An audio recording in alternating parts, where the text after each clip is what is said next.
नमस्कार दोस्तों, स्वागत है आपका वीकली शो में। और पिछले हफ्ते हमने देखा कि मार्केट ने कोई बहुत ज्यादा चाल नहीं दिखाई। उसने एक बहुत ही नैरो रेंज में 23,800 को भी ब्रीच नहीं कर पाया कई अटेम्प्ट के बाद, क्योंकि क्रूड में, करेंसी में बहुत ज्यादा वोलेटिलिटी थी और पूरे वीक के दौरान क्रूड ऊपर था, करेंसी काफी ऊपर चली गई थी। ये सारी घटनाएं होती रही और मार्केट एक रेंज के अंदर प्ले करता रहा। तो काफी उतल पुतल और कंसोलिडेशन वाला वीक आप कह सकते हैं, लेकिन ब्रॉडर मार्केट में कोई हलचल भी नहीं थी। थोड़ा सा वीकनेस के संकेत ज्यादा हमें दिख रहे थे। तो अगर हम 18 से 22 मई का पूरा वीकली चार्ट देखें, देखिए 0.3, 0.5, 0.6 इस तरीके से रैली थी।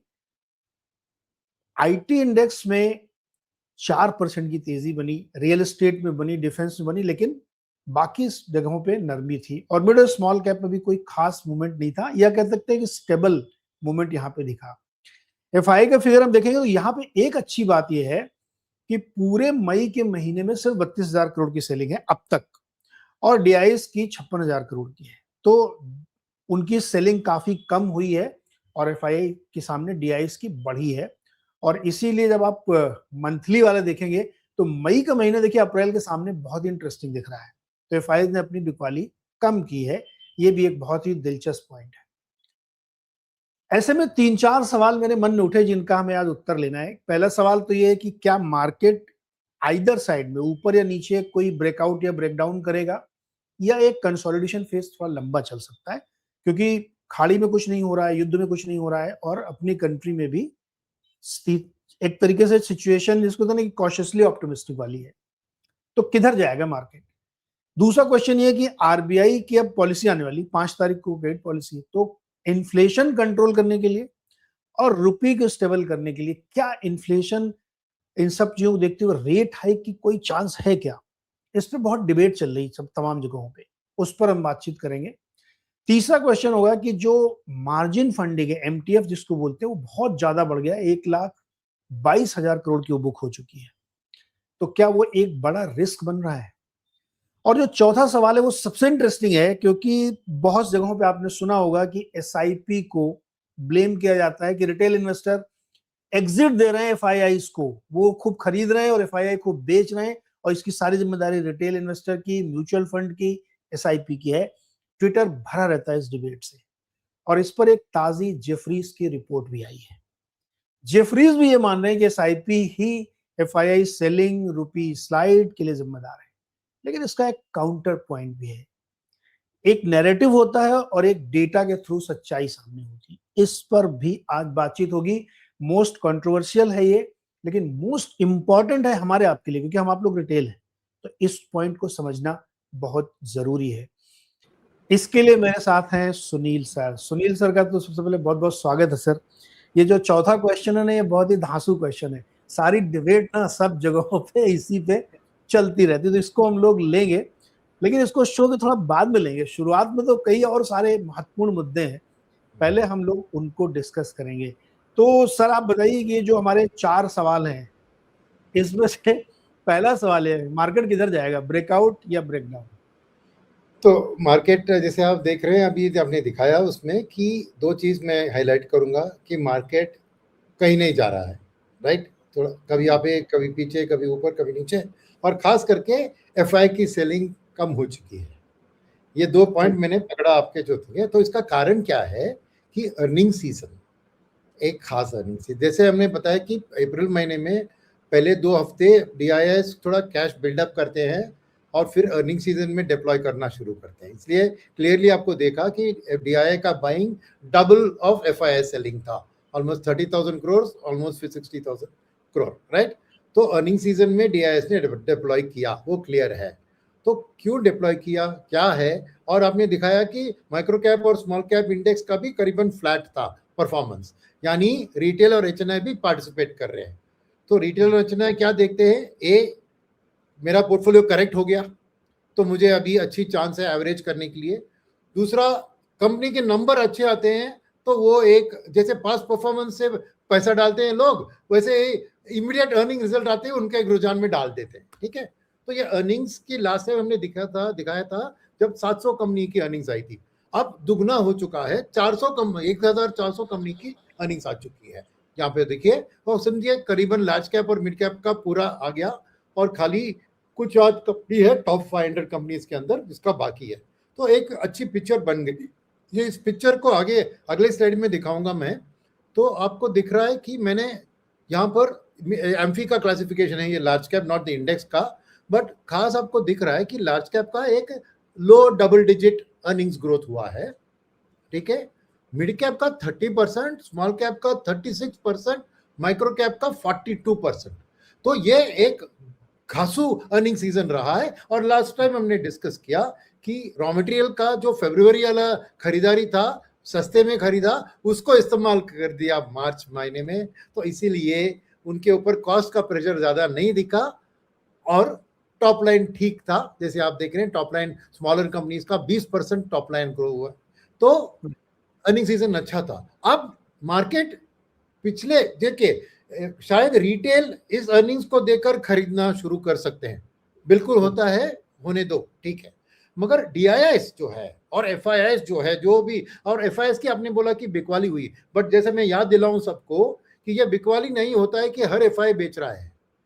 यहाँ जनरली होता है कि 60% एफआई पैसा बेच रहा है, 40% खरीद रहा है। तो नंबर जो आप देख रहे हैं 20, 28 जो भी 1000 करोड़, वो जो 20% का तो फासला है उसी को रिप्रेजेंट करता है। यानी 40% एफआई अभी भी खरीदारी कर रहे हैं, राइट।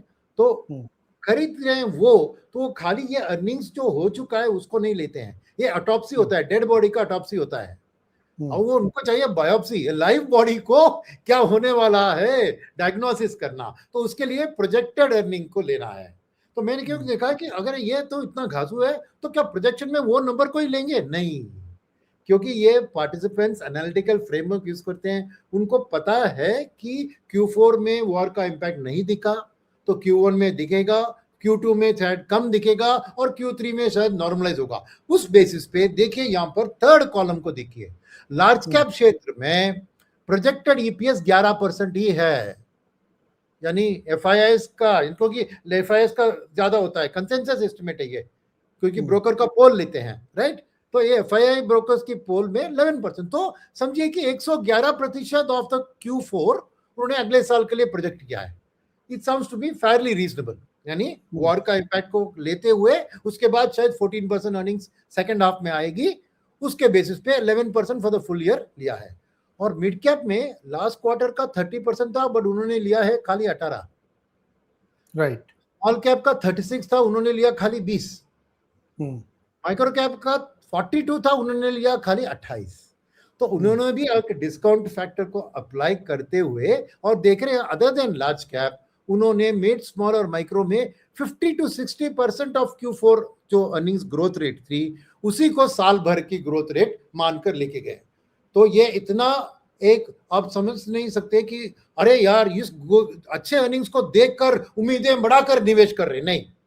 शायद वो रिटेल ऐसा कर सकता है, एचएनआई में भी ऐसा कर सकता है, मगर जो एनालिसिस करके करते हैं उनके प्रोजेक्शन में उन्होंने एक डिस्काउंट फैक्टर अप्लाई करके फिर मान रहे हैं कि इतना ग्रोथ रेट हो सकता है। इसीलिए एफआई का सेलिंग कम हुआ है, डीआई का बाइंग भी थोड़ा बढ़ा है। तो इसीलिए तो अब प्रश्न आता है कि सेक्टर वाइज कहाँ पे सेक्टर रोटेशन हो रहा है, कैसे हो रहा है। तो एक्चुअली जो अर्निंग्स ग्रोथ में लास्ट टाइम ही डिस्कस किया था, ज्यादा बदलाव नहीं है, तो क्विकली बात करते हैं। बेस्ट परफॉर्मिंग था auto and ancillary, capital goods और बैंक, पीएसयू बैंक का अच्छी विन था, प्राइवेट बैंक और एफएमजी का स्टेबल था, और एफएमजी के खास पर देखिए मैंने लिखा है cooling raw material cost, right. ये कूलिंग कहां से हुआ? कूलिंग हुआ क्योंकि फरवरी का उन्होंने लो प्राइस प्रोडक्ट्स को इस्तेमाल किया है रॉ मटेरियल में। ये से अगले क्वार्टर में कूलिंग रॉ मटेरियल नहीं होगा, राइजिंग रॉ मटेरियल होगा, मगर ये Q4 की बात है, इसलिए मैंने कहा वो रियल रीजन है। और उन्होंने प्रीमियम वॉल्यूम को पुश किया, इसलिए मार्जिन में थोड़ा प्रोटेक्शन आया, राइट। और फार्मा का एक न्यूट्रल था, और आज देखा थोड़ा डिसअपॉइंटिंग भी दो कंपनी की रिजल्ट आई थी, और आईटी का भी डिसअपॉइंटिंग था रिजल्ट, बट आपने कहा कि आईटी ने अच्छा परफॉर्म दिया, वो डिप्रिसिएशन के कारण एक बाउंस बैक था, ठीक है। कमोडिटीज का तो स्क्वीज था, हाई एनर्जी, लॉजिस्टिक्स में, और आपको जो रिफाइनिंग मार्जिन में, सब में दबाव था, यही है। तो ये सेक्टरल अर्निंग समरी हो गई। तो अगले स्लाइड में मैं अभी बता रहा हूं कि ये फॉरवर्ड पी को लेकर 5 ईयर ट्रेलिंग पीई और 10 year trailing PE, last time मैंने मना किया कि ऐसे कंपेयर मत करो, बट फिर मेरे को बहुत सारे लोगों ने पूछा सर बट हम भी इसमें कवर हैं, क्योंकि आप कह रहे कि लास्ट ईयर का ट्रेलिंग से मैं लेके क्या करूंगा सर, मुझे तो आने वाले अर्निंग्स की जरूरत है। तो मैंने बोला ठीक है भैया, मैं डिस्काउंट प्रीमियम नहीं डालूंगा, but at least side by side रखूंगा। यानी मार्केट की कंसेंसस की जो उम्मीद है अबाउट 1 ईयर फॉरवर्ड भी, उसका अर्निंग्स मैंने ऑलरेडी दिखा दिया आपको। 11, 18, 20, 28 मैंने दिखा दिया क्या मार्केट उम्मीद है। उस बेसिस पे 1 ईयर फॉरवर्ड भी ऐसा दिख रहा है, और अगर 5 ईयर एवरेज और 10 ईयर एवरेज रहे, अगर जो हम सोचते हैं वो हो जाता है तो मार्केट रीजनेबली वैल्यूड है। वाह, ट्रू, ये बिल्कुल ठीक है। तो क्या है कि वॉर को जल्दी खत्म होना है और एक नॉर्मलाइजेशन वापस आना है। वॉर खींच से गई चली गई तो ये नंबर जो अर्निंग्स का प्रोजेक्ट किया उसी में डाउट आएगा। तो अब की जो स्थिति है, मान के चल रहे हैं कि 1 क्वार्टर का वॉर का इंपैक्ट उसके बाद नॉर्मलाइज होगा करके मार्केट के एनालिस्ट प्रेडिक्ट कर रहे हैं। मैं, ये मेरा नहीं है, ये मार्केट का कंसेंसस एस्टिमेट को मैं बता रहा हूं। तो मार्केट की सोच के हिसाब से अगर चली अर्निंग्स तो मार्केट रीजनेबली वैल्यूड है, लॉन्ग टर्म एवरेज के करीबी है। निफ्टी का 18 कंपेयर टू 21, मिड कैप का 23 कंपेयर टू 28, स्मॉल कैप का 24 कंपेयर टू 24 फ्लैट, और माइक्रो कैप का 22 compare to 21 marginally over.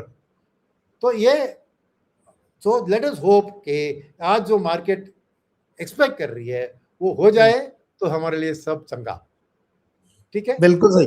And the beauty of market is कि हर आदमी का जो पॉइंट ऑफ व्यू ना, हमें उसको रिस्पेक्ट करना पड़ेगा, क्योंकि सब आदमी पैसा लेके बैठा हुआ है।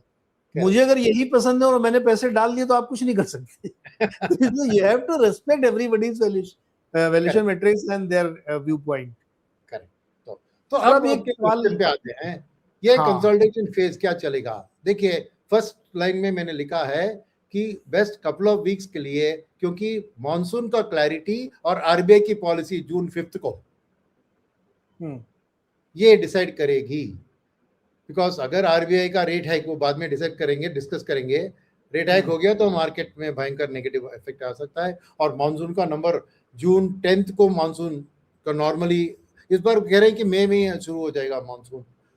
देखते हैं उसकी कैसे है, क्या है, वो सिनेरियो को ट्रैक करना चाहिए। अगर वो दोनों में कुछ क्लैरिटी नहीं आई, ऐसे ही चला तो कंसोलिडेशन में ही रहेगा। और दो सिनेरियो उसके बाद क्या है मार्केट के लिए। One, if war lasts longer than 1 month, that is till June end. Okay, Geeta Gopinath, former IMF things, उसकी इंटरव्यू में देखा, उन्होंने कहा कि वॉर 1 महीना जून तक चलती है, तो उनका कहना है कि ब्रेंट 140 चल सकता है। अभी मैंने उनका कहना है तो मैंने बोला उनका पास नॉलेज तो है, बहुत सारे हैं, तो उनके पास कुछ कह रही है। अगर वो हो गया तो यहाँ पर वाट लगेगी। Let me add why she is saying, I'll just add up the viewpoint. मैंने भी सुना उसका, तो उसने कहा 140 होगा। वो करेक्ट कह रही है। वो इसलिए कह रही है कि आईईए की लेटेस्ट रिपोर्ट और सऊदी अरब की रिपोर्टों पे ये कहती है कि जो स्ट्रेटेजिक रिजर्व हम लोग यूज कर रहे हैं पूरी दुनिया, वो 30 जून तक बहुत कम हो जाएगा। तो उसको रिफिल भी नहीं कर रहे हैं और नई सप्लाई भी नहीं आ रही, इसलिए क्रूड के प्राइसेस शार्प जंप में जाएंगे अगर 30 जून तक ये सिचुएशन रही। उसका पॉइंट एकदम लॉजिकल है, आई एग्री कि वो रिजर्व भी खत्म हो गया और नया माल भी नहीं आया, तो 140 जा सकता है, लेकिन अंटिल 30th of June। ये उसका कहने का मतलब ये है। तो ये सिनेरियो है। सेकंड, वॉर 2 हफ्ते में खत्म हो जाए, क्योंकि आज भी मार्को रूबियो ने कहा कि स्लाइट प्रोग्रेस है। अब दो ही स्टिकिंग पॉइंट है। एक है ईरान को हॉर्मुज स्ट्रेट के ऊपर उसका कब्जा चाहिए फ्यूचर में, और they want to charge. Trump कह रहे हैं कब्जा तो दे देंगे मगर नो चार्जिंग, तो ये एक स्टिकिंग पॉइंट है। दूसरा, nuclear stock pile giving up. तो ईरान कह रही है मैं ये दे दूंगा तो मैं पूरा नंगा हो जाऊंगा, कोई भी चाहे मुझे अटैक कर सकता है, तो मुझे वो चाहिए, तो मैं नो फर्स्ट यूज ऐसा कुछ कर सकता हूं, मगर मैं नहीं दूंगा। और सेकंड पॉइंट है, अगर दूंगा तो भी तो आपसे अमेरिका को जरूर नहीं दूंगा, तो एक थर्ड पार्टी को चुनना चाहिए, रशिया और चाइना जिसके पास वो रखें, ताकि जरूरत पड़े तो वो दे देंगे इनको। तो ये दो स्टिकिंग पॉइंट पे है, और मेरा मानना है कि प्रोबेबिलिटी है कि वॉर 2 हफ्ते में खत्म हो सकती है, बिकॉज यूएस में भी दबाव बढ़ रहा है। आज यूएस ने 10 मिलियन बैरल्स का रिलीज किया है स्ट्रेटेजिक रिजर्व से, क्योंकि अभी उनको प्राइस का दबाव पड़ रहा है। तो ये एक ट्रिगर पॉइंट है अमेरिका ईरान के लिए, इकोनॉमिक फॉल आउट वो टफ है, और अमेरिका के लिए गैस प्राइस का फॉल आउट वो टफ है। तो ये दो धक्के वॉर को सोल्यूशन की ओर पुश कर रहे हैं मेरे मन में, और सडनली हो सकता है कि हो सकता है अगर वो हो गया तो रिलीफ रैली में मार्केट को टच न्यू हाइस। ट्रू। तो वो है मेरी स्थिति, बिकॉज लिक्विडिटी तो स्ट्रांग है, और पोटेंशियली Q1 का रिजल्ट खराब आया तो मार्केट पुरानी चीज है, वो हो चुका है भैया, आगे की सोचते करके आगे बढ़ जाएगी। ठीक है, तो ये दो सिनेरियो है, तो वही मेरे मार्केट का ब्रेकआउट और कंसल्टेंट इसी पर है। अब आपका सेकंड सवाल है, can RBI control inflation and defend rupee without triggering a rate hike? मैंने कहा नो। तो लोग इसको गलत तरीके से समझेंगे। मैं नहीं कह रहा हूं कि आरबीआई रेट हाइक नहीं करेगी। हेलो, ध्यान से सुनिए। मैं आपका सवाल का जवाब दे रहा हूं। क्या वो रेट हाइक करने के बाद इन्फ्लेशन को कंट्रोल कर सकती है? बिल्कुल नहीं, बिकॉज ये सप्लाई साइड का इन्फ्लेशन है, डिमांड साइड का नहीं है। तेल का दाम कैसे घटवाएंगे रेट हाइक करके? मॉनसून को कैसे ठीक कराएंगे रेट करके? फर्टिलाइजर का प्राइस कहां से दबाएंगे रेट हाइक करके? तो रेट हाइक से इन्फ्लेशन कंट्रोल नहीं हुआ। जब डिमांड साइड से इन्फ्लेशन बढ़ती है तभी रेट हाइक काम आती है। तो RBI can not control inflation with a rate hike. Number 1 answer. Number 2, defend रुपी।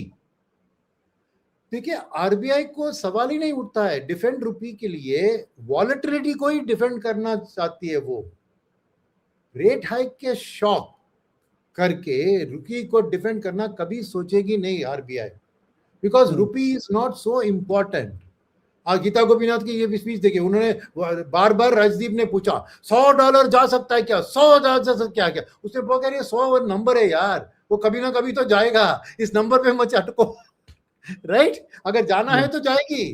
तो इट्स नॉट अबाउट आरबीआई को।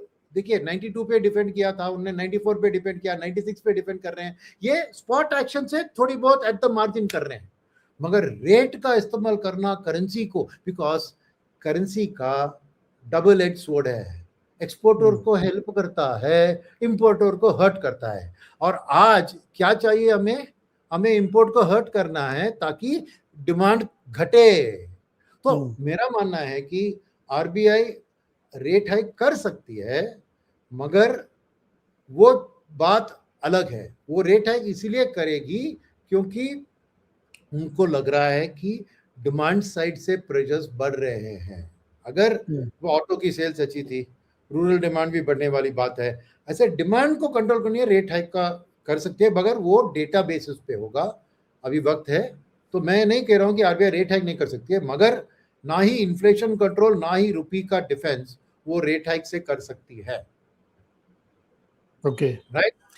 बट फेड अगर रेट हाइक पे चला गया तो शायद आरबीआई को चॉइस नहीं होगा। यह फेड के रेट हाइक के ऊपर है, मगर मैं नहीं मानता हूं कि वॉर्श पहले ही मीटिंग में रेट हाइक करेंगे, जब ट्रंप ने उनको नौकरी दिया है रेट कट करने के लिए। तो फेड का रेट हाइक का बात है, अगर ये वॉर खत्म नहीं होता है, तेल हाई रहता है, तो नवंबर दिसंबर पॉलिसी की बात हो, अभी के लिए नहीं है।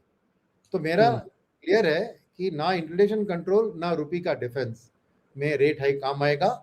आरबीआई कर सकती है रेट हाइक, वो बात अलग है, वो कारण उसके अलग होंगे। सर एक क्वेश्चन, एक तो ये बात बिल्कुल सही कि केविन वॉर्श करेंगे नहीं, जून वाली बैठक में बिल्कुल नहीं करेंगे, क्योंकि अभी बहुत सारी बैठक है, वो साल पूरा पड़ा है, और आरबीआई को प्रियम्प्ट करना है, क्योंकि आरबीआई पॉलिसी 5 तारीख को है और वो 18 को है, तो आरबीआई उनको जज ही नहीं कर सकता कि वो केविन वॉर्श क्या करने वाले, वो वाला इश्यू हम छोड़ देते हैं। मेरा ये क्वेश्चन ये कि सिस्टम में आरबीआई ने खूब लिक्विडिटी डाली, ओएमओ कर करके खूब पैसे डाले हैं, तो लिक्विडिटी भी तो सिस्टम में खूब है, और अभी देखिए वो स्वैप कर रहे हैं $6 बिलियन का, और रुपया दे रहे हैं बैंकों को, तो लिक्विडिटी इतना इन्फ्यूज आप करेंगे तो इन्फ्लेशन तो और शूट अप होगा ना फिर। नहीं, सी आप डायरेक्ट कोरिलेशन इन्फ्लेशन और लिक्विडिटी का नहीं कर सकते हैं, बिकॉज वो शॉर्ट टर्म है। इन्फ्लेशन बढ़ता है, शॉर्ट टर्म रेट्स को कभी ट्रांसमिट होके कहाँ से इन्फ्लेशन बढ़ेगा बताइए? बिकॉज वो extreme short term end of the market है, आपको मीडियम टर्म देखना चाहिए। और बात यह है कि वो सोच आरबीआई ने क्यों स्वैप किया, उनको लिक्विडिटी शॉर्टेज दिख रही है। नहीं तो आरबीआई क्यों खामखा स्वैप करती है? बिकॉज स्वैप का रुपी शॉर्ट स्पॉट पे कुछ नहीं इफेक्ट है, स्पॉट का मीडियम टर्म रुपी पे इफेक्ट होता है। 3 साल का स्वैप है तो लॉन्ग टर्म रुपी पे इफेक्ट, डॉलर रुपी पे इफेक्ट होता है। शॉर्ट टर्म में न्यूट्रल है, बिकॉज डॉलर का नेट पोजीशन 0 है। बाई सेल है ना, हाँ। अभी बाई कर रहे हैं, कल सेल कर रहे हैं, तो नेट मार्केट में एक्स्ट्रा डॉलर नहीं आएंगे या जाएंगे। ये करेंसी के लिए न्यूट्रल है, बाई सेल स्वैप। तो this action is only for 2 things. 1, liquidity की शॉर्टेज महसूस कर रहे हैं। क्यों? 15 जून को एडवांस टैक्स है ना, उसका टाइम लिक्विडिटी सकआउट होता है ना, गवर्नमेंट के हाथ में पैसा जाता है और गवर्नमेंट उसको रिलीज करने में टाइम लगता है, तो उसको प्रीएम्प्ट कर रही है 15 जून का, इसलिए 26 मई को कर रही है। सर एक और है इसमें इशू। हाँ, 15 अप्रैल तक का आरबीआई का डेटा ये कहता है कि करेंसी इन सर्कुलेशन डबल हो गया है, लगभग 43 lakh crore currency in circulation है। बैंकों के पास और बहुत ही कम पैसे हैं। ये अचानक से हुआ, मतलब इलेक्शन थे तो इसलिए सिस्टम में कैश बहुत घूम रहा होगा, और इन्फ्लेशन है तो लोगों ने और खर्चा भी किया होगा। तो अब देखिए ना, क्रेडिट 16%, डिपॉजिट 11-12%, इतना गजब गैप बना हुआ है। तो ये बात सही है आपकी कि बैंकों को पैसे नहीं है। नहीं, वही बोल रहा हूँ। आप जो कह रहे हैं कि लिक्विडिटी ओएमओ कर रहे हैं, नहीं, ज्यादा नहीं किया है ओएमओ। अरे वो ओएमओ नहीं करना चाह रहे हैं, इसलिए डॉलर रुपी स्वैप से वो लिक्विडिटी इन्फ्यूज कर रहे हैं। एक्चुअली लिक्विडिटी का शॉर्टफॉल महसूस कर रही है आरबीआई, और जून 15 का एडवांस टैक्स के कारण वो प्रीएम्प्टिव एक्शन ले रही है। और सेकेंड एडवांटेज क्या है, लॉन्ग टर्म सिग्नल रुपी का एक स्वैप का जो आएगा ना 26 को, तो आपको फिक्स हो जाएगा क्या रेट पे सब्सक्राइब होता है स्वैप, तो आपको क्लियरली पता लग जाएगा कि क्या रेट आरबीआई कंफर्टेबल है, नहीं तो वो स्वैप को एक्सेप्ट नहीं करेगी। 3 साल के बाद रुपए का लेवल आरबीआई तय करने की कर रही है, ताकि एक मीडियम टर्म इन्वेस्टर एफआईआईज को एक क्लैरिटी मिल जाए कि यह है रुपए की ट्रेजेक्टरी। शॉर्ट टर्म की बात नहीं है, शॉर्ट टर्म में डॉलर में कुछ स्पॉट का इम्पैक्ट नहीं आता है ये रुपी डॉलर स्वैप से। आपका गेस क्या है, कितने में होगा? आपका गेस क्या है, कितने में होगा स्वैप? स्वैप आपको देखिए, आज से आपको 10% मान लीजिए 107 पे होगा। वाह, 107 पे, 105 to 107 पे। 3 साल के बाद हर साल 3% का डिप्रिसिएशन, मान लो 9%, 10% हो गया, कंपाउंडिंग के कारण 3%, 9-10% हो गया, तो 10% ओवर 98 और 10 रुपया जोड़ लो, 10 रुपया जोड़ लिया 96 to 98 तो 107 हो गया। सीधी सी बात है। 107-108 रुपए पे होगा। वाह, कई रुपए। हाँ, मतलब कितना भी होगा वो अपने को आइडिया नहीं, वो तो देखेंगे, नंबर आ ही जाएगा। कितना कम हो सके उसको करने की कोशिश करेगी। सर अगला क्वेश्चन है मेरा ये कि मार्जिन ट्रेडिंग फंडिंग बहुत बढ़ गई है। ये इसका देखिए एक चार्ट भी है, ये देखिए 1,22,151 करोड़। तो क्या ये बहुत रिस्की है क्या मार्केट के लिए? देखिए, अगर ये बड़ा है डिस्पाइट दी वॉर शॉक, राइट, क्यों बढ़ा है? क्योंकि ट्रेडर्स को लग रहा है कि वॉलेटिलिटी ज्यादा है, विक्स की बढ़त के कारण वॉलेटिलिटी में उनको ये ट्रेडिंग करके पैसा बनने का मौका बन रहा है, तो वो मौका ढूंढते हैं। ये पुरानी बदला फाइनेंसिंग का रिप्लेसमेंट है ना, F&O ये, राइट। तो ये है ट्रेडर्स के लिए इट्स अ रिस्क, बिकॉज वो पंट ले रहे हैं। मगर मार्केट को डायरेक्शन ऑयल टच होगा तो क्या होगा कि इनके लिए बहुत बहुत दिक्कत होगी, बिकॉज मार्केट फिर एफआईआई शॉर्ट साइड में और भी बढ़ा देंगे अपना शॉर्टिंग, तो ये लॉन्ग साइड में जाके मार्जिन ट्रेडिंग के लॉन्ग पोजीशन लेंगे तो बुरे तरह से फंस जाएंगे ट्रेडर्स। तो उसका मार्केट के इम्पैक्ट हो सकता है, मगर उसके लिए एक कंसोलिडेटिंग मार्केट में रिस्क नहीं है, क्योंकि डीआईआई का कैश और बाकी retail, genuine retail and HNI buying है ना। मुझे दिक्कत क्या है पता है? मुझे दिक्कत मार्जिन फाइनेंसिंग से नहीं है, मुझे लैस से है, लोन अगेंस्ट सिक्योरिटीज, जो एक्चुअली मार्केट में निवेश कर रहे हैं बोरो करके। ये ट्रेडर तो ट्रेडिंग है, मार्जिन फाइनेंसिंग ट्रेडिंग है, वो इमीडिएटली सेटल हो जाता है, बुक प्रॉफिट फटाफट कर देते हैं, रोटेट करते हैं। मगर मुझे डर है क्योंकि 17% ग्रोथ है पर्सनल लोन का, कितना पर्सनल लोन इसमें जा रहा है, क्योंकि लैप ये सब पर्सनल लोन में गिने जाते हैं, ऑटो लोन सब है इसमें, गोल्ड लोन सब इसमें गिने जाते हैं। मुझे उस पे फिक्र है कि जेन्युइन इन्वेस्टर्स मार्केट की करेक्शन को देखकर बोरो करके और पैसा घुसा रहे हैं। अगर वो है, उसका एविडेंस में ढूंढ के देखा मैंने, मुझे मिला नहीं मिलता। हाँ, नहीं, डेटा नहीं आता है, वो रिस्क है, but not margin trading. Margin trading settlement हो जाता है इमीडिएटली, वो स्टॉक को बेच देते हैं, लेंडर्स भी उसका कोई टॉलरेंस वैल्यू नहीं है, तुरंत जाके मार्केट में बेचते हैं स्टॉक को, राइट। तो इसके कारण विक्स बढ़ेगा, वॉल्टिलिटी बढ़ेगी, और उन ट्रेडर्स के लिए नेचुरली डिफिकल्ट होगा। बट मैं ओवरऑल मार्केट के लिए मैं इतना बड़ा रिस्क नहीं समझता। सर लैस तो, लेकिन खेलो इंडिया खेलो तो आरबीआई ने किया था ना, आपको याद होगा 2-3 पॉलिसी पहले की, ये लैस बढ़ा दिया, लोग खूब करो 1 करोड़ बना दिया उसको, नहीं? हाँ, तो ये तो आरबीआई ने किया था तो अब लोग ले रहे हैं मजे उसके। RBI is not the capital market regulator.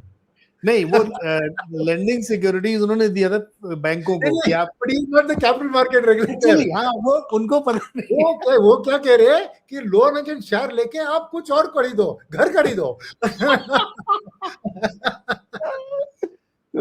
Yes yes yes sir, now the most important question, ये एक जेफरीज की रिपोर्ट आई, उसमें उन्होंने कहा कि SIP to blame for FI selling rupee slide, और सब पूरा उन्होंने ठीकरा फोड़ दिया इस पे कि म्यूचुअल फंड वाले सब गड़बड़ कर रहे हैं, एसआईपी का पैसा हर महीने खूब आता है, 32,000 करोड़ देखिए लास्ट मंथ की था, और ये सब पैसा उसमें डाल रहे। तो एक जनरल नैरेटिव मार्केट में ये सब चल रहा है बहुत सारे लोगों के बीच में।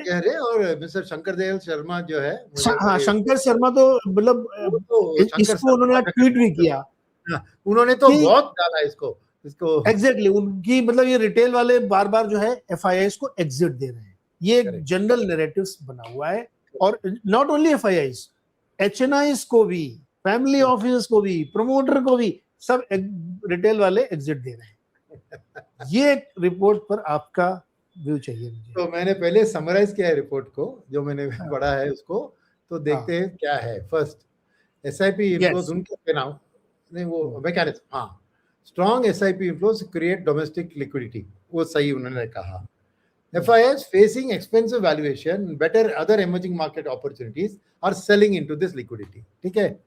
FIIs are converting the rupees to dollars to repatriate the funds, so higher dollar demand, rupee depreciation. ठीक है? ये सब एक logically A equal to B equal to C चल रहा है. Because domestic flows are absorbing selling, market don't crash, so the FX side bears the pressure. Okay? Right. Okay. Next, equity market driven outflows have accumulated 78 billion. ये factual है, right? Capital account surplus has fallen to 0.5% of GDP in 25-26. True. Lowest ever versus 2.6 in prices. Correct. ये भी सही है. Balance of payments has been negative for past 2 years with another negative year expected. सब सही. ये सब factually उन्होंने prescribe किया. अब मेरा response देखिए. First, SIP cause नहीं है भैया. They are just the mechanism of enabling the exit. Right? The real driver of FII valuation concern is the FII valuation concern. हमारा इक्विटीज प्रीमियम में ट्रेड कर रहा है, वो रियल कंसर्न है. सेकंड, हायर यूएस का रियल रेट्स, राइट, 4.6 तक गया अभी आज के दिन में, 6.5 अट्रैक्टिव. तो it's not just about other emerging market, यहां से पैसा यूएस में जा रहा है, डेट मार्केट में जा रहा है, राइट. फिर टैरिफ ट्रेड अनसर्टेनिटी भी था ना इंडिया के, यूएस इंडिया ट्रेड डील के बारे में लैक ऑफ क्लैरिटी है, तो नेचुरली उसने एक्सपोर्ट ग्रोथ को भी अफेक्ट किया और एफआई का सेंटीमेंट को भी अफेक्ट किया. फिर वो geopolitical risk of middle east war भी है ना. India imports 85% of its crude, इसीलिए उसका इंपैक्ट इंडिया के ऊपर दिखा. एफआईएस ने इंडिया को नेगेटिवली व्यू किया उसके कारण. फिर डी डॉलराइजेशन ट्रेंड जो चल रहा है 1 साल 1.5 साल से, has driven flows to precious metals like gold and silver, जिसका इंडिया पूरा इंपोर्ट करती है. तो हमारा डोमेस्टिक देखें तो 1 ईयर बैक 6,000 करोड़ था ETF मार्केट, आज 95,000 करोड़ है gold and silver ETF market, right. तो ये सब डॉलर आउटफ्लोस है. तो रुपी का वीकनिंग के लिए इतने कारण है भैया. आप खाली एसआईपी को पकड़ के इसके कारण बेच रहे करके कहना मेरे ख्याल में सही नहीं है. Number 1 point. Number 2 point, SIP का काम है इक्विटी मार्केट को स्टेबलाइज करके क्रैश को प्रिवेंट कर रही है, right? Whereas FX is only absorbing the adjustment. तो blaming SIP is wrongly equating the symptom with the cause. पेट में दर्द है, उसका कॉज क्या है? पेट का दर्द SIP नहीं है भैया। तो okay, SIP is a symptom, क्योंकि SIP स्टेबलाइज कर रहा है मार्केट को। अगर SIP नहीं होता तो इसके तो जो कारण है बेचने के लिए वो तो है, क्या है? वो सेम लेवल बेचते हैं। क्या है, उनको उतना प्रॉफिट से नहीं बेच पाते, कम प्रॉफिट से बेच पाते, मगर बेचते, बिकॉज उनको तो बाकी देश में डालना है। मैंने ढेर सारे रीजन डाले हैं जो उनकी निकाल रहे हैं, राइट? सेकेंड, आरबीआई का FX reserve and intervention strategy are affecting the rupee trajectory, it is omitted, they are not talking about that. RBI has allowed the rupee to weaken, correct, because उनके मन में competitiveness of India और physical reality of India को recognise करना चाहिए, या artificially रूपी को स्ट्रॉन्ग रखने का नहीं। तो अगर आरबीआई चाहती तो एफएक्स रिजर्व्स का और इस्तेमाल करके रूपी को डिप्रिशिएट होने से प्रिवेंट कर सकती थी, नहीं किया उन्होंने, राइट? बिकॉज आरबीआई कोई रूपी को टारगेट नहीं करती है लेवल को, बट वॉलेटिलिटी को प्रिवेंट करती है। तो ये आरबीआई ने अलाउ किया है, नहीं तो उनके पास ताकत थी इस डिप्रिसिएशन को थोड़ा बहुत अरेस्ट करने का। तो ये भी एक इंपॉर्टेंट सोच है। थर्ड, जेफरीज कह रहा है कि CAD is not the culprit, current account deficit is not the culprit, but my view it is the expected widening of the CAD that has compounded the rupee pressure. Current account deficit में oil का import ही इसको बढ़ा रही है ना, तो future के बारे में एफआई सोच रहे हैं कि इंडिया का करंट अकाउंट डिफिसिट वाइड होने वाला है, ऑलरेडी वाइड हो चुका है। जेफरीज बोल रहा है ये कल्प्रिट नहीं है। अरे भैया, एफआईएस फ्यूचर की सोचते हैं ना, उनको दिख रहा है कि इंडिया का करंट अकाउंट डिफिसिट वाइड होना, बिकॉज ट्रेड डिफिसिट वाइड होगा और एक डिप्रिशिएटिंग रूपी में एनआरआई के फ्लोस भी कम होंगे, तो करंट अकाउंट डेफिसिट भी वाइड होगा ना। Current account deficit is nothing but remittances plus trade deficit, correct, correct. तो रेमिटेंस भी कौन, एक डिप्रिशिएटिंग रूपी में कौन जाके पैसा डालेगा? एनआरआईज उधर डॉलर एसेट में निवेश करेंगे, इतना ज्यादा इधर क्यों डालेंगे, अनलेस उनको कुछ इंसेंटिव मिलता है from RBI through some structure, right? तो widening of the CAD in the future which is expected has led to FII pulling out money. तो मेरा फ्यूचर कैड के बारे में it is another causes of the FII pull out. That is my argument, correct? तो next page में जाइए। On the contrary, मैं वही ऑलरेडी मैंने आंसर कर दिया। If SIP growth slows, the dual hit, less domestic flows could drive continued panic FII selling. और ज्यादा बिकेगा। And that would stress the rupee even more. ये बिल्कुल सही कह रहा है। एसआईपी रुक जाए, मार्केट और गिरेगा और बिकेगा और रुपया कमजोर होगा, तो वो तो वायरल। तो मेरा वर्डिक्ट फाइनली है, ये पार्शियली वैलिड है इनका insight, but a narrative is over simplifying the causality. SIPs are a stabilizer for equity, not the villain for the rupee. ये है मेरा फाइनल समरी। हाँ, और इसको सपोर्ट करने के लिए नेक्स्ट स्लाइड में मैंने थोड़ा डेटा दिखाया कि इंडिया का इंपोर्ट ट्रेड डेफिसिट। इससे पहले एक बार सर मैं एक बार इस पॉइंट पे और जाऊंगा। हाँ, द फर्स्ट पॉइंट यहाँ पे जो चूंकि दर्शकों को एस्टेब्लिश हो जाए कि हम क्या कहना चाह रहे हैं। आप ये कह रहे हैं कि SIP is not the root cause, it is the symptom. जो आपको दिख रहा है, प्रोसेस दिख रहा है, असली कारण इसके बहुत सारे हैं, जिसमें वॉर चल रहा है, टैरिफ की वजह से लगा, क्रूड ऑयल बहुत भाग गया, ट्रेड डील नहीं हो पा रही, इवन ग्रोथ को भी खोरा मान सकते हैं कि इंडिया की ग्रोथ उतनी एक्स्ट्राऑर्डिनरी नहीं है। तो ये सारे कारण हैं, and dedollarisation is one of the big reason, क्योंकि गोल्ड आज से थोड़ी भाग रहा है, गोल्ड तो 4 साल से भाग रहा है। तो गोल्ड में पैसा तब भी जा रहा था डॉलर के थ्रू, और यूएस इसको नोटिस कर रहा था। तो आप ये कह रहे हैं ये मल्टीपल रीजन है। SIP तो बेचारा उसका एक प्रोसेस था जिसके ऊपर ब्लेम छोड़ दिया गया। वैसे अपने आदत ही सर, सबसे कमजोर कड़ी को निपटा दो। ये मैं सही समझाऊं, आप यही कह रहे हैं?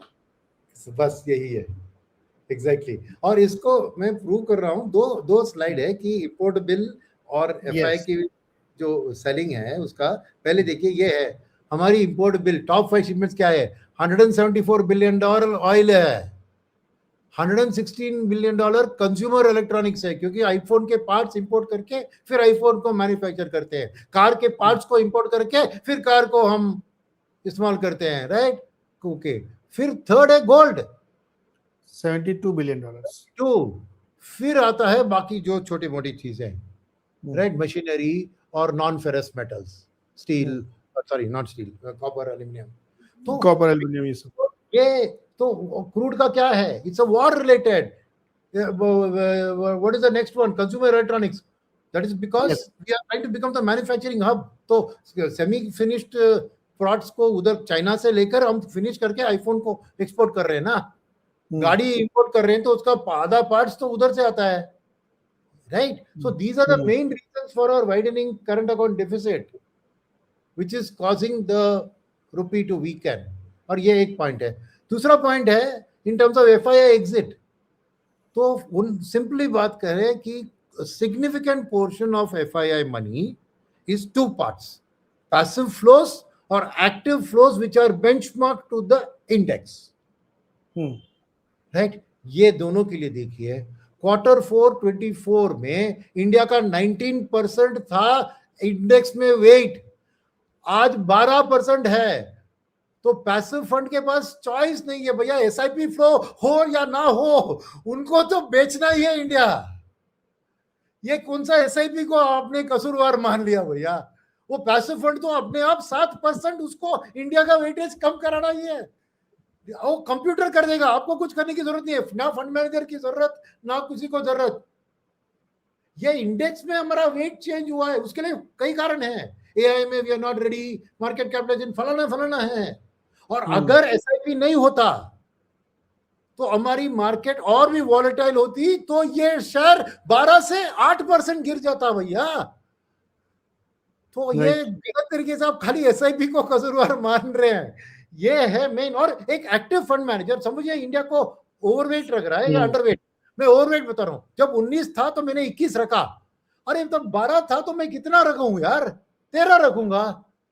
और मैं अंडरवेट हूं, समझिए एफआई अंडरवेट है, 19 था तो 17, तो अभी 12 हो तो 8 में रखेगा ना, तो वो एक्टिव फंड मैनेजर और भी बेचेगा ना, एज द इंडेक्स में वेट चेंज होता है।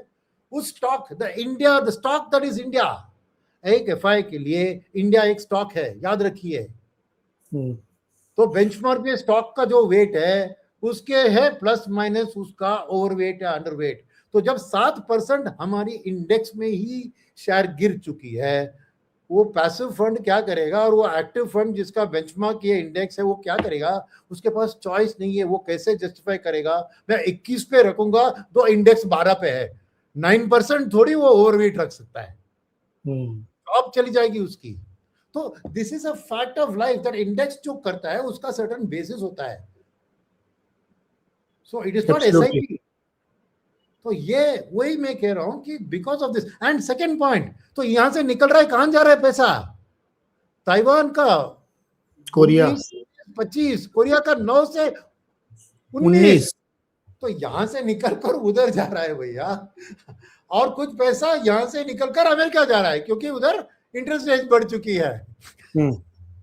तो ये मैं जो एविडेंस दिखाना चाह रहा था कि एफआई की असली सेलिंग जो पार्टली कॉज है रुपी डिप्रिसिएशन का, दूसरा कॉज है ट्रेड डेफिसिट, जहां पे $175 बिलियन हम तेल का इंपोर्ट करते हैं, राइट। कि उनकी गिनती में $75 बिलियन 2 साल में एफआईआई, उनका पहले स्लाइड में मैंने दिखाया था ना, उनका मानना है कि $78 बिलियन निकाला। अरे एक साल में $175 बिलियन ऑयल के कारण हम देखते हैं, ये 2 साल में 78 है। उन लोगों का सब तर्क ये है कि एसआईपी ना होती तो इतना बिकवाली नहीं होता, विच इज रॉन्ग प्रीमाइस। नहीं देखिए, प्रीमाइस बात अलग है, बट इससे मैसेजिंग क्या होता है ना, कि एसआईपी वाले सोचते हैं कि मैं बेवकूफ हूं और एसआईपी को स्टॉप करें, ये तो बिल्कुल गलत ये होगा यार, ये अननेसेसरी कंफ्यूजन ब्रीथ कर रही है पीपल के माइंड में कि मुझे इक्विटी में एसआईपी नहीं करना है। अरे भाई, इतने मुश्किल से हमने एसआईपी का पेनिट्रेशन, इक्विटी मार्केट का पेनिट्रेशन, फाइनेंशियल लिटरेसी करके, म्यूचुअल फंड सही है करके, लोगों को अपना फिक्स्ड डिपॉजिट, बैंक डिपॉजिट से निकाल कर इधर ला रहे हैं, रियल एस्टेट और गोल्ड की दिलचस्पी से इधर थोड़ी थोड़ी ला रहे हैं। तो देश को चाहिए कि ज्यादा इक्विटी कल्चर बढ़े, और एसआईपी के थ्रू ऐसी खबर के कारण कोई डर गया और एसआईपी को रोकवा दिया, तो वो क्या अचीव कर रहे हैं आप? मार्केट की डेप्थ और फ्लोट और भी कम हो जाएगी ना,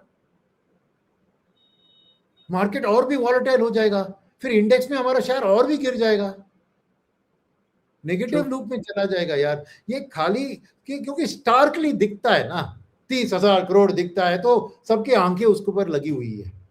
ये 10,000 करोड़ से 30,000 करोड़ गया। अरे मेरे फंड में पैसा नहीं आ रहा, म्यूचुअल फंड में जा रहा है, ये भी तो लगता है। एटलीस्ट अच्छा आपने ये सवाल पूछा तो मैंने भी बहुत सारी सोच मेरी डाली इसके ऊपर, नहीं तो मैंने भी शंकर शर्मा दोस्त है, मैं दुबई में जाता हूँ तो मिल चुका हूँ, अच्छे बंदा है, वेरी प्रैक्टिकल व्यू पॉइंट है, मगर he is a bear generally on this matters, right. तो मगर क्या है कि he is right to have his views, ठीक है, दैट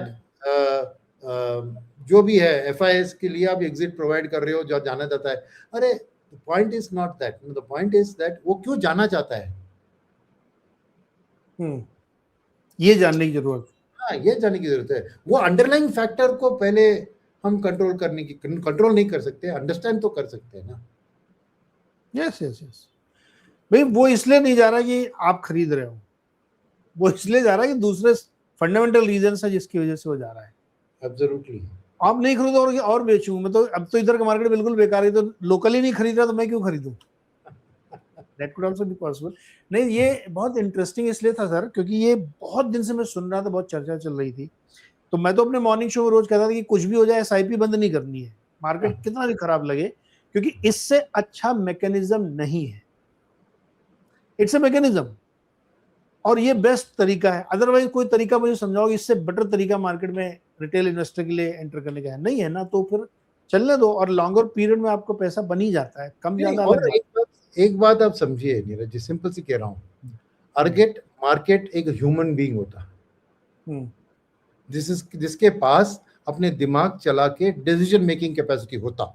अगर मार्केट एक सिंगल इंडिविजुअल होता, एक रैशनल थिंकिंग इंडिविजुअल, तो वो क्या कहेगा, अरे ये कभी मेरा दोस्त कभी मेरा दुश्मन, इसको मैं क्यों चाहूं, मुझे हर बार मेरी दोस्त जो है रिटेल एसआईपी वाले वही मुझे चाहिए मुझे आगे बढ़ने के लिए, नहीं तो ये कभी मेरा दोस्त है कभी मेरा दुश्मन है, इसको मैं क्यों टॉलरेट करूं, उसको क्यों मैं कुछ करूं, राइट। तो dependency on FII as a market, as a human being, मैं मार्केट में हूं, I want to reduce my dependence on this volatile hot money of FII and have more stable long term money, ताकि मेरे market को एक natural price discovery हो जाए कि कंपनी की अच्छी आउटलुक है, रिजल्ट्स है, तो पैसा आएगा उसको खरीदने के लिए। नहीं तो आज की स्थिति क्या हो सकती है बताऊं मैं, कि इंडिया की इकोनॉमी अच्छी चलेगी बट एफआईएस को किसी और अच्छी लग रही है, तो हमारा इकोनॉमी को जो रिस्पेक्ट देना चाहिए गुड ग्रोथ का, वो नहीं मिलेगा। और जब सही जरूरत है, जब इकोनॉमी डाउन टर्न में है, उनको लगेगा कि अरे बाकी देश और भी डाउन टर्न में, मैं अभी पैसा डालूंगा। जब सही वक्त बहुत बुरी है, मेरे अर्निंग्स ग्रोथ नहीं है मेरे पर, तब जाके आप पैसा लगाओगे, बिकॉज चॉइस नहीं है आपके लिए। क्या है अपॉर्चुनिटीज, कहां पे है आप डाल रहे हो। तो मेरे लिए as a market, as a Indian market, आत्मनिर्भर मार्केट अगर सोचेंगे, तो मुझे चाहिए एक रिलायबल मार्केट को इकोनॉमिक फंडामेंटल्स के बेसिस पे सपोर्ट करने की जरूरत है, जो फंड मैनेजर्स करते हैं ना। रिटेल निवेशक फंड मैनेजर को देते हैं, फंड मैनेजर दिमाग लगाकर ये सेक्टर में ये कंपनी का ग्रोथ प्रोस्पेक्ट अच्छा है, उसको रिवॉर्ड करो। तो SIP is coming not blindly into stocks, it is coming through a knowledgeable person, knowledgeable analysis backed future thinking fund manager. तो इसको कह रहा है SIP is only come to fund manager. Fund manager दिमाग चलाता है ना, कौन सी सेक्टर में डालूं, क्या डालूं, देश के भविष्य को देके डालूं। तो अल्टीमेटली देश के लिए एसआईपी जरूरी है, क्योंकि हमारी इकोनॉमिक ग्रोथ को एक कैपिटल मार्केट की फाइनेंसिंग, तभी एक प्रमोटर अपना कैपेसिटी एक्सपेंशन के लिए कैपिटल मार्केट के ऊपर रिलाई कर सकता है कि मेरी डेट इक्विटी में बैंक से लोन लूंगा, मैं इक्विटी कॉन्ट्रीब्यूशन में इक्विटी मार्केट से लूंगा। वो कॉन्फिडेंस कहां से आएगा? जब there is a consistent flow, and is not just SIP flow. Provident fund का भी हर साल दो गवर्नमेंट अलाउ करती है कि incremental, you are giving a consistency to the market कि फ्यूचर में भी ये पैसा आएगा और सपोर्ट करेगा, provided the company delivers good EPS growth.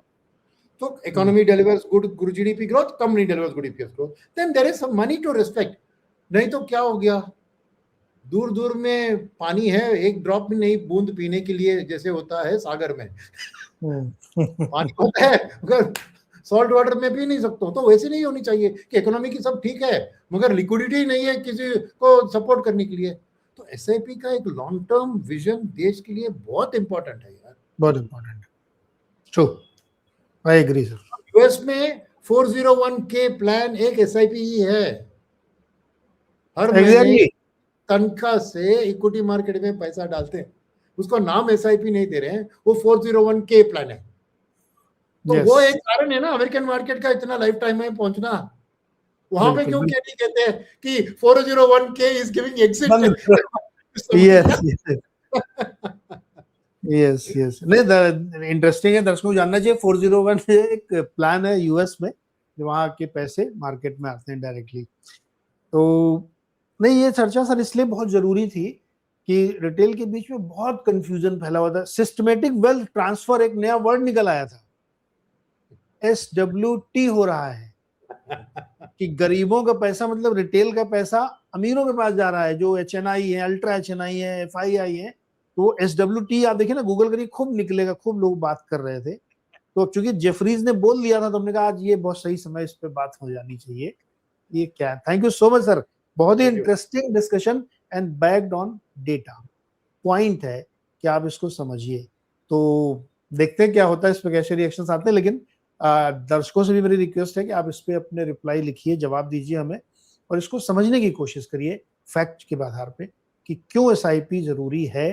क्योंकि एसआईपी एक मैकेनिज्म है, इससे बेस्ट मैकेनिज्म मुझे कोई बता दे तो मैं पैसा उधर डालूंगा। मैं तो रोज बोलता हूँ अपने शो में कि इसके अलावा कोई तरीका नहीं है आपके पास कि आप एवरेजिंग करके आपकी कॉस्ट ऑफ एवरेज नीचे आ जाती है। तो एक बेस्ट तरीका है, ठीक है, मार्केट ऊपर नीचे चलता रहता है, आप लमसम मत डालिए। चलिए ठीक है, आपको मार्केट नहीं चला, लमसम मत डालिए, पर एसआईपी रोक देना, बंद कर देना, एसआईपी के खिलाफ मुहिम चल रही देश में। यानी thank you so much sir, आज म्यूचुअल फंड इंडस्ट्रियल है ना, बहुत खुश होंगे इस डिस्कशन को सुन के। Thank you so much sir. Next week हम लोग फिर देखते हैं, और हम लोग करीब पहुंच जाएंगे जब आरबीआई की पॉलिसी भी आने वाली होगी, 5 तारीख को है, वहां क्या होता है। और नेक्स्ट वीक ये भी हो सकता है कि वॉर फ्रंट में कुछ नई खबर निकल गया, चल तो रहा है कि कुछ ड्राफ्ट चल रहा है, लेकिन पता नहीं वहां पे होता है कि नहीं होता, बहुत कंफ्यूजन क्रिएट रहता है उसमें। So thank you so much sir, बहुत बहुत शुक्रिया, और अगले हफ्ते हम लोग फिर मिलेंगे। एक पॉइंट फाइनल नीरज जी जी कहेंगे कि पोस्ट मार्केट एक अच्छी खबर आई थी, उसको सबको बता देंगे कि आरबीआई ने लास्ट ईयर से ज्यादा डिविडेंड डिक्लेयर कर दिया गवर्नमेंट को, 2,86,000 को। लास्ट ईयर 2.75 था, इस बार 2.86 है। और कुछ लोग कह रहे हैं अरे गवर्नमेंट की उम्मीद से कम है, क्योंकि 3.15 बजट था। 3.15 total state owned enterprises plus RBI का था, वो खाली आरबीआई का नहीं था 3.15। इसलिए भी दुखी है कि उनका प्रॉफिट तो 4 लाख करोड़ का था, उन्होंने इतना कम क्यों दिया, और दे दो। ये भी चल रहा है कि आरबीआई ने इतना पैसा बनाया तो 2.86 लाख करोड़ दिया है, सो बिग अमाउंट। तो हमें लगता है कि कुछ सरकार अच्छा इसमें करेगी, बहुत मोटी रकम मिली है उनको। Yes yes, very very good news sir. अच्छा, thank you so much sir, हम लोग अगले हफ्ते फिर मिलेंगे, तब तक लोग ध्यान रखिए। और ये शो आपको सर के चैनल पे भी देखने को मिलेगा, यहाँ भी मिलेगा, और कमेंट करके हमें जरूर बताइएगा। तब तक के लिए बहुत बहुत शुक्रिया।